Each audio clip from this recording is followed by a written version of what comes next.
Hey everyone, it's the holidays, and here on the Cardboard Herald's Cardboard Cutouts, as always, we're going to be recommending 3 fantastic games for you to play on a given subject, and today we are talking about games for you to bring home with you on the trek back to your families, wondering what sorts of board game craziness you're going to be inflicting upon them.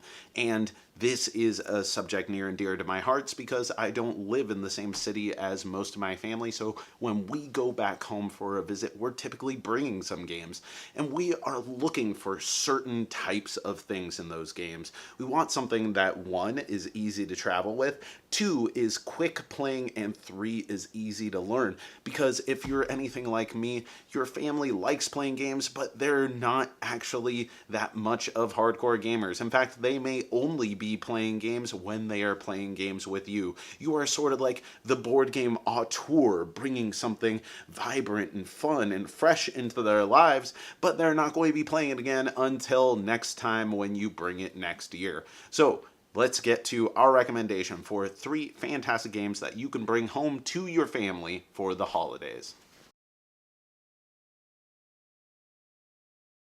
Now, the first game that I'm going to recommend is the modern classic Codenames, the word game, party game, puzzle game, social deduction game, the mind-bending please don't touch the explosive card game. This is one of the best games that you can use to lure people in and trap them into gaming. This is a spectator sport of a game because there's going to be events that you go to where you have family members, friends who are like, no, I don't want to play. I'm just going to sit back and watch. You guys have fun. And they're going to watch. And they're going to pay attention as all these words are laid across a table and the code masters, clue givers, whatever the team captain roles are per round, are giving out these clues of one word and a number of cards that they believe are associated with this word. And the rest of their team is going to ponder and puzzle and guess what the words that are associated to that clue are. But hopefully they aren't picking the wrong cards that are going to score points for the opposing team, or pick the card that is the instant lose bomb card. There's such an incredible tension to this game that is wonderful and palpable, and it is one of the games that I find that you start playing with a small group, and then all of a sudden the next game you have a larger group, and the next game you have a larger group, and it just gets bigger and bigger because everybody who sees this wants to play, and it can accommodate that. And that's why it is an awesome game for the holidays. Okay, so maybe you don't like party games or word games or whatever Codenames actually is. We'll ignore the labels for now. And you're more interested in a strategy game, something to really get people's minds going and get engaged in something where you can really compete head to head against everyone. And that is why you are going to be bringing home Kingdomino, one of the best gateway games to come out in the last couple of years. It is such a fantastic, tightly produced package and one of my favorite games to bring home to the family because it is so easy to learn and gives you all the foundational concepts that are so important for pretty much every other strategy board game to come after it, or at least that you would teach after it. You see, Kingdomino boils down everything into opportunity cost. The real decisions that you're going to make are, do you want to take the best possible thing for me now, or do I want to try to plan ahead and give myself the opportunity to be able to take the best possible thing in the future? And just like Bruno Catala loves to do, you are always, always, always given a choice where you feel like, I wish I could have picked 2 things this round. And it also gets you into thinking about points in exponential ways and combinations and shifting things around.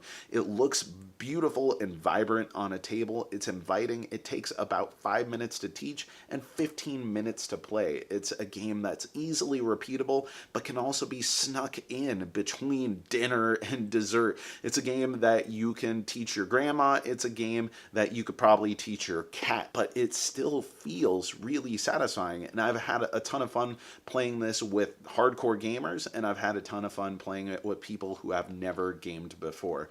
This is such an inviting, such a clever, such a wonderful package, and is perfect for gamers of all types. And it's really small and cute too. I love Kingdomino.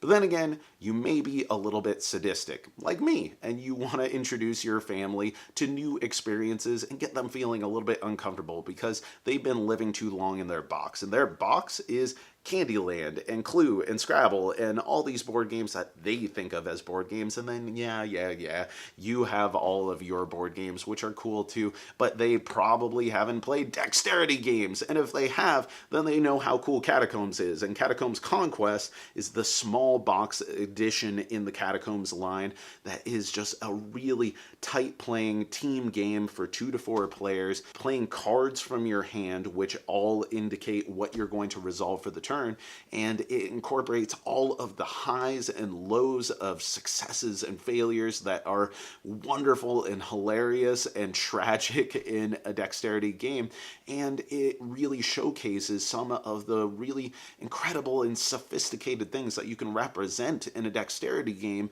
that are so much more intuitive in a physical plane than in the conceptual plane that most board games operate in. Another thing that I like about it is because it's a team game that plays really fast, a lot of people are going to feel more comfortable when they're succeeding or failing or just experiencing something new when they have someone to play alongside instead of just playing against. And that sets everyone at ease and gives them an opportunity to experience something that they haven't really tried before.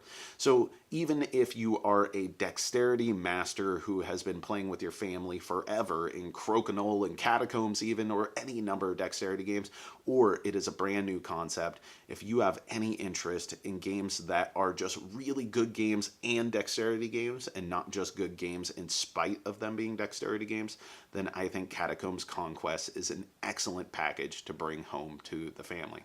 So that's it. 3 great games to bring home to your holidays that are fast, easy to learn, and a diverse set of experiences that are sure to get a bunch of people involved, that look beautiful and vibrant and inviting on the table with distinct styles, characters. I mean, even if you told me that Santa Claus was a character in Catacombs, I would probably believe you because he would fit so awesomely within Kwanchai Moriya's artwork. This is a wonderful collection, but it's certainly not the only collection of games worth noting, and there are all types of families and there are all types of experiences that people are going to be having these holidays, and I'd love to hear from you. What games are you planning on bringing home? Are they more complex games? Are they bigger games? Are they shorter games? Are they new games to your family or old favorites? I'd love to hear favorite stories. Let us know in the comments below, and I'd love to hear some of your own recommendations that other people should definitely try out. But above all, thank you so much for watching. I've been Jack for the Cardboard Herald. Happy holidays and happy gaming. If you enjoyed this video, we have all kinds of other reviews, interviews, and recommendations via writing, podcasts, and video here on our channel and website cardboardherald.com. Our content is audience supported, so if you want to show your support, please visit our Patreon. Thank you so much for watching. This has been the Cardboard Herald.